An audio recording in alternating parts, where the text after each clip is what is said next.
Hi സുഹൃത്തുക്കളെ, നമസ്കാരം. അപ്പോൾ നമ്മുടെ വീഡിയോ തുടങ്ങുന്നതിന് മുമ്പ് തന്നെ ആദ്യം ചില കാര്യങ്ങൾ പറയാം. അതായത് നമ്മൾ ഈ സോഷ്യൽ മീഡിയയിൽ വന്ന് തുണിയഴിച്ച് കാണിക്കുന്നതും തന്തയിലാത്രയും കാണിക്കുന്നതുമായ ചില മറ്റിടത്ത മോളുമാരെ കുറിച്ച് പറയുമ്പോൾ അതിൻ്റെ വീഡിയോയ്ക്ക് താഴെ വരുന്ന കുറേ കമൻറ്റുകളുണ്ട്. അത് കാണുമ്പോഴാണ് നമുക്ക് ഏറ്റവും ദയനീയാവസ്ഥ തോന്നുന്നത്. കാരണം വേറെ ഒന്നുമല്ല, ഒരു പറഞ്ഞിട്ട് യവൻ വലിയ മറ്റേ സകലകലാ വല്ലഭനാണ്, മറ്റേതാ മറിച്ചെന്നൊക്കെ വന്നിരുന്ന ഗുണവതിയാൽ അടിക്കുന്നുണ്ട്. അതിൽ വന്ന വേറൊരു കമൻറ്റ്, അതായത് ഞാൻ നോക്കിയപ്പോൾ എൻ്റെ ഫ്രണ്ട് ലിസ്റ്റിലുള്ളതാണ് വൈഷ്ണവി സതീഷ്. ഇവൻ്റെ സ്ഥലം കാരേറ്റാണ്, ജോലിയും കൂലിയും ഇല്ലാതെ ഫേസ്ബുക്കിൽ തോന്നിവാസം പറഞ്ഞുകൊണ്ടിരിക്കുന്നു. പിന്നെ വേറെ കമൻറ്റുകളൊക്കെ ഉണ്ട്. അപ്പോൾ വൈഷ്ണവി, നിനക്ക് നീ കാരേറ്റാണെന്നുണ്ടെങ്കിൽ എന്നെ അറിയാമായിരിക്കുമല്ലോ. അപ്പോൾ എൻ്റെ ജോലിയും കൂലി എന്താണെന്ന് നിനക്ക് നല്ലതുപോലെ അറിയാം അല്ലേ? പിന്നെ ഞാൻ ഇതുപോലെയുള്ള സോഷ്യൽ മീഡിയ എന്ന് പറഞ്ഞാൽ കൊച്ചു കുട്ടികളെ പോലും ഉപയോഗിക്കുന്നതാണ്. പിന്നെ ഞാൻ ഈ പറയുന്ന പോലെ വലിയ മാന്യനൊന്നും അല്ല കേട്ടോ. ഞാൻ വലിയ മാന്യനൊന്നുമല്ല, എനിക്ക് അതിൻ്റെ സർട്ടിഫിക്കറ്റും വേണ്ട. അപ്പോൾ ഞാനിങ്ങനെയൊക്കെ എൻ്റെ മനസ്സിൽ തോന്നുന്ന കാര്യങ്ങളാണ് ഞാൻ ഇതിനകത്തൂടെ പറയുന്നത്. കേൾക്കാൻ താല്പര്യം ഉണ്ടെങ്കിൽ മാത്രം കേട്ടാൽ മതി. നിങ്ങളാരെയും പിന്നെ ഇങ്ങോട്ട് ഞാൻ ക്ഷണിക്കുന്നില്ല. അതുപോലെ ഏറ്റവും ദയനീയാവസ്ഥ എന്ന് തോന്നുന്നത് 55-60 വയസ്സുള്ള മുതുക്ക് മറ്റിടത്ത മോളുമാരാണ് കൂടുതൽ വന്നിരുന്നത് സദാചാരം. നിനക്കെന്തോ വേണോടെ മറ്റേ മോനെ അവർ തുണി പൊക്കി കാണിക്കട്ടെ, കാണാൻ ഞങ്ങളെ കൊണ്ടെന്ന് പറഞ്ഞിട്ട് കുറേ അലപലാദികളുണ്ട്. അതിൻ്റെയൊക്കെ പ്രൊഫൈൽ കയറി നോക്കിക്കഴിഞ്ഞാൽ കുളിക്കത്തൂല, നനയ്ക്കത്തൂല 55-60-70 വയസ്സായ മുതുക്ക് സ്ത്രീകൾ ഈ വന്നിരുന്ന ഗുണവതിയായി അടിക്കുമ്പോഴാണ് കേൾക്കുമ്പോൾ നമുക്ക് ഒരു വല്ലായ്മ തോന്നുന്നത്. ഒരു പുരുഷന്മാരാണെങ്കിൽ ശരി, നിനക്കെന്താ വേണോടാ മറ്റേ മോനെ അവർ പൊക്കി കാണിക്കട്ടെ, അത് കണ്ടാൽ അവർക്കൊരു സുഖം കിട്ടുമെന്നെങ്കിലും കരുതാം. ഈ മുതുക്കുകളമാരെ എന്ന് പറഞ്ഞാൽ ഇവക്കൊക്കെ എന്ന് പറഞ്ഞു കഴിഞ്ഞാൽ ഈ ഭർത്താക്കന്മാരില്ലാത്തതുകൊണ്ട് അതിൻ്റെ ഒരു ചൊറിച്ചിൽ മാറ്റാൻ വേണ്ടിയിട്ടാണ് ഇവളുമാർ ഈ വന്നിരുന്ന് ഉണ്ടാക്കുന്നതെന്ന് എനിക്കറിയാം. അപ്പോൾ ഇന്നത്തെ വീഡിയോ ഞാൻ അങ്ങനെയുള്ള മറ്റിടത്ത മോളുമാർക്ക് വേണ്ടിയിട്ട് സമർപ്പിക്കുകയാണ്. എന്നാൽ നന്നയ്ക്ക് നിളയ്ക്കൊക്കെ വിളിക്കുന്നത് ഞാൻ തിരിച്ചങ്ങോട്ട് എനിക്ക് നിൻ്റെ കണ്ണാക്കിലോട്ട് അങ്ങ് തിരികെ തരികയാണ് കേട്ടോ. ഇത് സോഷ്യൽ മീഡിയയിലാണ്. പിന്നെ നീയും പിന്നെ വന്നിരുന്ന് റീച്ചിനല്ലേ? അതെ, ഞാൻ റീച്ചിന് തന്നെയാണ്. കാര്യം എനിക്ക് ഇതിൽ നിന്ന് കിട്ടിയിട്ടുള്ള റീച്ച് കൊണ്ട് ഞാനൊരു 10 ഏക്കർ വസ്തു വാങ്ങിച്ചിട്ടുണ്ട്. എനിക്ക് ഇനി ഒരു കൊട്ടാരം വെക്കാനുണ്ട്. അതിന് വേണ്ടിയിട്ടാണ് ഞാൻ ഈ റീച്ചിന് വേണ്ടിയിട്ട് ചെയ്യുന്നത് കേട്ടോ. അപ്പോൾ അതിനകത്ത് പിന്നെ ഏറ്റവും സഹിക്കാൻ വയ്യാത്ത കുറേ എണ്ണം ഉണ്ട്. അതിൽ വേറെ ഒരു പുന്നാര മോളുണ്ട്, കുറേ എണ്ണം ഉണ്ട് കേട്ടോ. അപ്പോൾ ഞാൻ നിൻ്റെ കണ്ണാക്കിനകത്തോട്ട് തന്നെ തിരികെ തരികയാണ്. നീയൊക്കെ അങ്ങ് വെച്ചോ. പിന്നെ ഒരു ബിന്ദു ശ്രീകുമാർ, അവളെ കഴിവുള്ള മോളെ പ്രൊഫൈൽ നോക്കി കഴിഞ്ഞാൽ ഭയങ്കര രസമാണ്. അവളും കുളിക്കത്തൂല നനയ്ക്കത്തൂല വന്നിരുന്ന ഗുണവതി വരെ അടിക്കുക. നാണ്ട ഇതാണ് പ്രൊഫൈല്. പിന്നെ ഞാൻ തെറി വിളിക്കുന്നു, മറ്റേ വിളിക്കുന്നു, മറിച്ച വിളിക്കുന്നു എന്നൊക്കെ പറയുമ്പോൾ പിന്നെ ഞാൻ എന്താ പറയണ്ടത്? ഇങ്ങനെയൊക്കെ എനിക്ക് മാന്യമായ ഭാഷയിൽ സംസാരിക്കാനറിയാം. ഇങ്ങനെയൊക്കെയുള്ള വിഷയങ്ങൾക്ക് എതിരെ പ്രതികരിക്കുമ്പോൾ ഈ കഴിവുള്ള മക്കൾ പറയുന്നതിൻ്റെ നല്ലൊരു ഭാഗം പോലും ഞാനൊന്നും അങ്ങനെ പറയുന്നില്ല. പച്ചയ്ക്ക് ഞാൻ അപരാധം പറയാറില്ല. പറയേണ്ട കാര്യങ്ങൾ പറയും കേട്ടോ. കാണാൻ താല്പര്യമുള്ളവർ മാത്രം കണ്ടാൽ മതി. ബിന്ദു ശ്രീകുമാറെ, സന്തോഷം. എൻ്റെ എല്ലാ വീഡിയോയുടെ അടിയിലും വന്നിരുന്ന ഗുണവതിയായി അടിക്കുന്ന ആളാണ്. വളരെയധികം സന്തോഷമുണ്ട്. തൃശ്ശൂർക്കാരിയാണ് കേട്ടോ. അപ്പോൾ പിന്നെ ഇപ്പോൾ നമ്മൾ വന്ന വിഷയത്തിലേക്ക് പോകാം. അതായത് നമുക്കറിയാം, മുതലിനെ കണ്ടോ? എന്റെ അച്ഛൻ്റെ അടുത്തേക്ക് വന്നിട്ടില്ലല്ലോ, പിന്നെ എന്തിനാ പേടിക്കുന്നത്? ആ സൗണ്ട് തോമനോട് പറഞ്ഞതിന്റെ മതി തന്നെയാ നിന്നോട് പറയാനുള്ളത്. നിന്റെ അമ്മ അങ്ങനെ പലരും, അതായത് ജസ്ന സലീം, അതായത് ഗുരുവായൂർ അമ്പലത്തിൽ പോയിട്ട് തന്തയിലാത്രം കാണിച്ച് കാശുണ്ടാക്കുന്ന ഒരു മറ്റൊരുത്ത മോളാണ്. അതായത് കൃഷ്ണനെ വരച്ചു എന്നാണ് പറയുന്നത്. എവള് വരയ്ക്കുന്നത് ഒരെണ്ണത്തെല്ലാം നമ്മൾ കണ്ടിട്ടില്ല. ഇപ്പോൾ അവിടെ ചെന്ന് കേക്ക് മുറിക്കുന്നു. അതായത് ബേക്കറിയില്ലേ, അതായത് കേക്ക് മുറിക്കാൻ, അതായത് മുട്ടയൊക്കെ ഉപയോഗിച്ചുകൊണ്ട് ഉണ്ടാക്കുന്ന കേക്ക് ഗുരുവായൂരപ്പൻ്റെ മുമ്പ് കൊണ്ടുവച്ച് കട്ട് ചെയ്താലേ അവർക്ക് തൃപ്തി വരും. അതുപോലെ തന്നെ ഇപ്പോൾ കുറച്ച് പായസവും കൂടെ ഉണ്ടാക്കിക്കൊണ്ട് പോയേക്കാണ്. എങ്ങനെ ഇരിക്കുന്നത്? അതായത് വർഗീയ കലാപം ഉണ്ടാക്കാൻ വേണ്ടിയിട്ടുള്ള ഒരു കഴിവുള്ള മോളുടെ ഒരു ഇത്. പിന്നെ ആരെയോ കൊണ്ട് വരപ്പിച്ച് കുറേ കൃഷ്ണൻ്റെ ഭക്തയാണ്, മറ്റേതാ മറിച്ചതാ അത് പറഞ്ഞുകൊണ്ട് വന്നിട്ട് ഗുണവതികാരെ അടിച്ച് ഇടയ്ക്കിടയ്ക്ക് ഇങ്ങനെ ഓരോ ഗുണവതികാരായിട്ട് വരും. അതായത് ഇവക്കെന്ന് പറഞ്ഞു കഴിഞ്ഞാൽ ഈ പോലീസ് കേസൊന്നും ഒരു വിഷയമുള്ള കാര്യങ്ങളല്ല.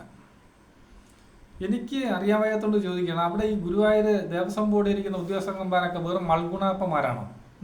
ഈ നായിൻ്റെ മുകളിൽ അവിടെ ഇതുമായിട്ടൊക്കെ വരുമ്പോൾ ഈ ഗുരുവായൂരപ്പനെ അവിടെ നേദിക്കാൻ വേണ്ടിയിട്ട് അവിടെ അല്ലേ ഈ പായസം തയ്യാറാക്കുന്നത്? അല്ല, ഇവിടെ കുടുംബത്തിൽ നിന്ന് കൊണ്ടോ അതാണോ പായസം റെഡിയാക്കുന്നത്? അപ്പോൾ അതിനെതിരെ അതുൽ ബ്ലോഗൊക്കെ പ്രതികരിച്ചപ്പോഴാണ് ഇവക്ക് കുരുപൊട്ടി കൊണ്ടുവരുന്നത് അവൻ്റെ അമ്മയ്ക്കും ഒക്കെ വിളിക്കുന്നത്. കേട്ടോ, അതായത് അതുൽ ബ്ലോഗിനെ തെറി വിളിക്കുന്ന ഒരു വീഡിയോ ഒക്കെ ഞാൻ കണ്ടായിരുന്നു. കണ്ടോ? കണ്ടും കാണും. സോഷ്യൽ മീഡിയയിൽ വന്ന് പറയാൻ പാടില്ലാട്ടോ. ആ എന്തുകൊണ്ടാന്നറിയോ?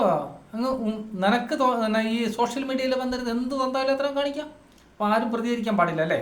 ഈ സോഷ്യൽ മീഡിയ എന്ന് പറയുന്നത് നിന്റെ തന്തയുടെ വകയാണോടി നായിൻ്റെ മോളെ. പിന്നെ കേൾക്കുന്നവർക്ക് കുരു പൊട്ടണ്ട കേട്ടോ.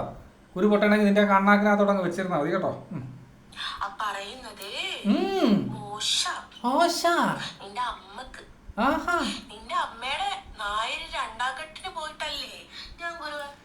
നിന്റെ അമ്മയ്ക്ക് എത്ര നായരുണ്ടെന്ന് നിന്റെ അമ്മയ്ക്കോ നിനക്കോ വല്ല കണക്കുണ്ടോ? ഞാൻ അറിഞ്ഞ അതല്ലല്ലോ നിന്റെ അമ്മ. ഞാനത് പറയുന്നില്ല. അപ്പോൾ നിന്റെ അമ്മയ്ക്ക് എത്ര നായരുണ്ടെന്ന് നിനക്കറിയാമോ ജസ്ന സലീമേ? പറ. ആണോ? നായര് രണ്ടാം കെട്ടിന് പോവണ്ട എന്ന് നിനക്ക് പറഞ്ഞാ പോരായിരുന്നോ?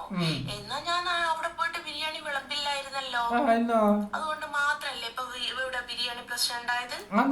അതുകൊണ്ട് നിന്റെയും മറ്റേ സൗണ്ട് തോമയുടെയും അമ്മമാര് ചെയ്യും പോലെ എല്ലാ സ്ത്രീകളും ചെയ്യുമെന്ന്. എടി എല്ലാ സ്ത്രീകളും ചെയ്യത്തില്ല. നീയും നിന്റെ ഉമ്മ എന്ന് പറയുന്ന ഏതോ നായിന്റെ മോളും ഇതല്ല ഇതിന്റെ അപ്പുറവും ചെയ്യും. അതറിയാമോ? അപ്പൊ നീ ഇവരെയൊക്കെ വന്നിരുന്ന് തള്ളക്ക് വിളിക്കാൻ നിനക്ക് എന്തെങ്കിലും യോഗ്യത ഉണ്ടോടി? പുന്നാര മോളെ പറയടി ജസ്ന സലീമേ. നിന്റെ ഗുണവതിയെ കുറേ നാളുകൊണ്ട് നമ്മൾ കാണുന്നുണ്ട്. പിന്നെ വേണ്ട അതൊന്നും വിചാരിച്ചുകൊണ്ട് അങ്ങനെ ഇരിക്കുകയായിരുന്നു കേട്ടോ. എൻ്റെ വീഡിയോ കണ്ടിട്ട് നിനക്ക് എന്തെങ്കിലും കുരു പൊട്ടിക്കൊണ്ട് വരാൻ പറ്റുമെങ്കിൽ വാ കേട്ടോ ജസ്നെ. പറ. കരുതത്തില്ല. എനിക്ക് ഒന്നോ രണ്ടോ മൂന്നോ ഭർത്താവുണ്ടായി. ആണോ? അത് നിങ്ങൾ ഒന്നും കുറയ്ക്കരുത്. രണ്ടോ മൂന്നോ അല്ല, നിന്റെ അമ്മയ്ക്ക് എത്ര ഉണ്ടായിരുന്നു അതിനേക്കാൾ കൂടുതൽ വരണം നിനക്ക്. നിന്റെ ഉമ്മയ്ക്ക് 50 ഉണ്ടായിരുന്നെങ്കിൽ അതിനേക്കാൾ കൂടുതൽ വരണം. നമുക്ക് ഫേമസ് ആവണം. എന്റെ മോള് വന്നിട്ട് തീരത്തില്ല. പിന്നെ നിങ്ങൾ എന്തിനു പേടിക്കണം?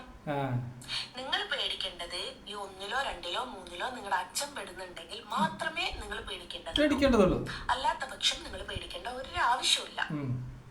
അല്ലാത്ത പക്ഷാണല്ലോ നിങ്ങൾക്ക് എന്നെ ചെറിയമ്മയെന്ന് വിളിക്കാൻ. പിന്നെ ചെറിയമ്മയെന്ന് വിളിക്കാൻ പറ്റിയ മുതല് നിന്നെ ഈ നമ്മുടെ ഒരു പടക്കശാല ഉണ്ടല്ലോ, അതിനേക്കാളും വേറൊരു പടക്കശാലയാണ്. പിന്നെ ആ പടക്കശാല ഈ പടക്കശാലയും തമ്മിൽ വ്യത്യാസമുണ്ട്. അപ്പോൾ സുഹൃത്തുക്കളെ, വേറൊരു കാര്യം കൂടെ ഞാൻ പറയാം. ഞാൻ ജാതിയും വർഗീയവും പറയുന്നത് ആരും പറയണ്ട. കാര്യം എന്ന് പറഞ്ഞു കഴിഞ്ഞാൽ ഞാൻ മനുഷ്യനായിട്ട് മാത്രം കാണുന്ന ഒരു വ്യക്തിയാണ്. പിന്നെ എങ്കിലും ഈ സോഷ്യൽ മീഡിയയിലെ ഈ വർഗം അറിയാമല്ലോ.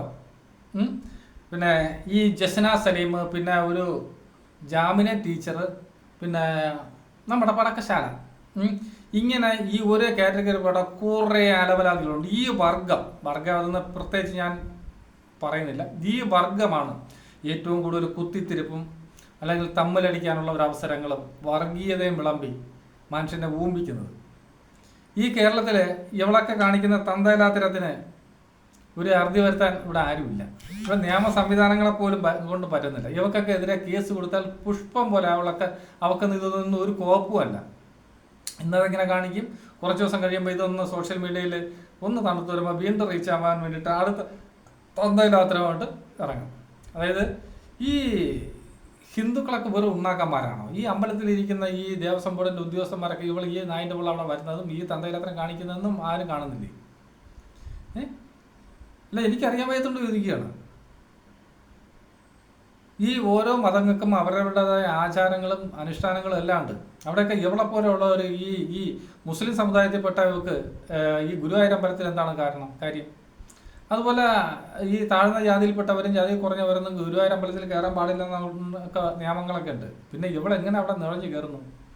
ഈ യേശുദാസ് ഇത്രയും ഒരു കലാകാരനായിട്ട് ഒരു ഗായകനായിട്ട് ഇത്രയും വർഷമായിട്ട് അദ്ദേഹത്തിന് അവിടെ കയറാൻ പറ്റിയിട്ടില്ല. അപ്പോൾ ഇവളൊക്കെ എങ്ങനെയാണ് അവിടെ നുഴഞ്ഞു കയറുന്നത്? അത് നിങ്ങൾ ആരും കാണുന്നില്ലേ? വർഗീയ കലഹവും കുത്തിത്തിരിപ്പും പിന്നെ പ്രധാനമന്ത്രി അവരെ കൊല്ലുമെന്ന് പറഞ്ഞ കഴിവുള്ള മക്കളുണ്ട്. അവരൊക്കെ നിന്നും വീണ്ടും അവരുടേതായ ജോലി തുടർന്നുകൊണ്ടിരിക്കുന്നു. വീണ്ടും കുത്തിത്തിരിപ്പും വഴക്കുകൾ ഉണ്ടാക്കുന്നു. ഇതൊന്നും ആർക്കും നിയന്ത്രിക്കാൻ പറ്റുന്നില്ല. ഇതൊക്കെ പറയുമ്പോഴേ കുറേ അമ്മച്ചിമാരുണ്ട്. അമ്മച്ചിമാരെ മുതുക്ക് മറ്റേ മോന്മാരുണ്ട്. അവന്മാർക്ക് നീ ആരടാ വന്നിട്ട് കുറയ്ക്കാൻ, നിനക്കെന്ത് വേണോടാന്ന് പറഞ്ഞാൽ ഇത് എൻ്റെ ആവശ്യം. ഞാൻ പറയുന്നത് കേൾക്കാൻ താല്പര്യമുള്ളവർ കണ്ടോ. പാ വിരിച്ച് തെണ്ടി തിന്നാനല്ലല്ലോ, പാ വിരിച്ചിട്ടാണോ തണ്ടി തിന്നുന്നത്? പാ വിരിച്ചിട്ട് നിന്റെ അമ്മയും നീയും കൂടെ കിടന്നിട്ട് 100-150 പേരെ വിളിച്ചങ്ങോട്ട് കേട്ടടി. അപ്പം നിന്റെ സൂക്കേടങ്ങ് മാറും കേട്ടോ, നിന്റെ സൂക്കേടങ്ങ് മാറും. പാ വിരിച്ചിട്ട് തെണ്ടി തിന്നാൻ ആന്നോ? മക്കളെ, അപ്പം നിനക്കെന്താണ് ഇത്? നിനക്ക് ഈ തന്തലാത്രം കാണിക്കണമെന്നാണോ നിന്റെ അന്തസ്? അപ്പോൾ മക്കളെ അടിച്ചു പൊളിക്കാം മക്കളെ. പിന്നെ നിന്റെ കെട്ടിയോന്ന് തന്നെ നിന്റെ സഹോദരനാണെന്ന് പറഞ്ഞ് ഒരുത്തനെ കൊണ്ട് നടക്കുന്നതാണല്ലോ. സഹോദരനാണോ? എത്ര സഹോദരന്മാരുണ്ട് ഈ കാണുന്ന ലോകത്തുള്ള ചുരുവർക്കാറുള്ള പയ്യന്മാരെല്ലാം നിന്റെ ആങ്ങളമാരെന്നാണ് പറയുന്നത്. ആങ്ങളെ കാണിക്കുന്ന പരിപാടികളൊക്കെ വേറെ ആണല്ലോ ആങ്ങളെ. നടക്കട്ടെ. ഇപ്പോൾ ഇത് കണ്ടിട്ട് കുറേ എണ്ണത്തിന് ഇപ്പോൾ ഗുരു പൊട്ടിക്കൊണ്ട് വരും കേട്ടോ. ബൈ.